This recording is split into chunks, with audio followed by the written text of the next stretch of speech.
बड़े भैया ये रवि, मैं अभी तक मरा नहीं हूं। घर की छोटी मोटी उलझने मैं खुद सुलझा सकता हूं। साहब जी ने डांटी है, अभी का अभी डांटी है। अरे छोटी मालकिन के गहने चोरी हो गए और ये लोग हम पर शक कर रहे हैं। ये लोग सोच रहे हैं कि वो गहने हम कहीं बेचा है।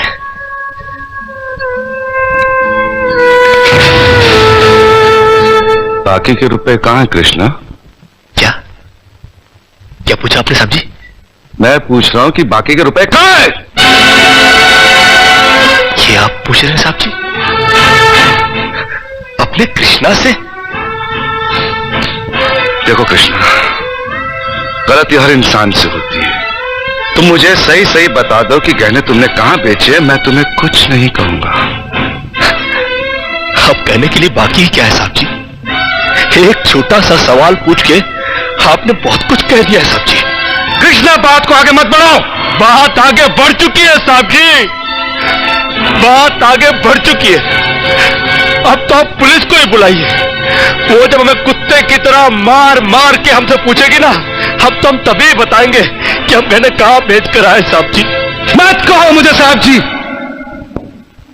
इसी साहब जी की इज्जत आज तुमने मिट्टी में मिला दी।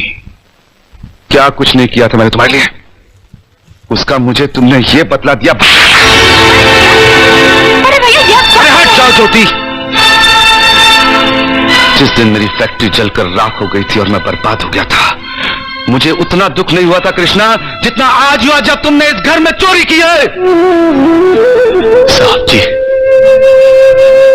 बचपन में जब हमारे माँ बाप मर गए थे ना और हम अनाथ हो गए थे ना, तब भी हमें इतना दुख नहीं हुआ था जितना दुख हमें आज हुआ है जब आपने हमें चोर कहा साहब जी। आपने हमें चोर कैसे कहा साहब जी? और ज्यादा सफाई देने की जरूरत नहीं है। दूर हो जा, मेरी नजरों से दूर हो जा। निकल जा इस घर से। अरे इस घर से ही क्या, इस गांव को ही छोड़कर चले जाएंगे। अरे मुझ जनात का क्या है, काट लेंगे अपनी जिंदगी कहीं भी।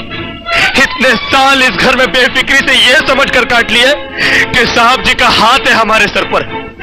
हमको क्या है परवाह किसी बात की, मगर नहीं, अब हम जान गए कि इस दुनिया में अनाथ का कोई नहीं होता। हम जा रहे हैं साहब जी और इस घर में कभी नहीं आएंगे।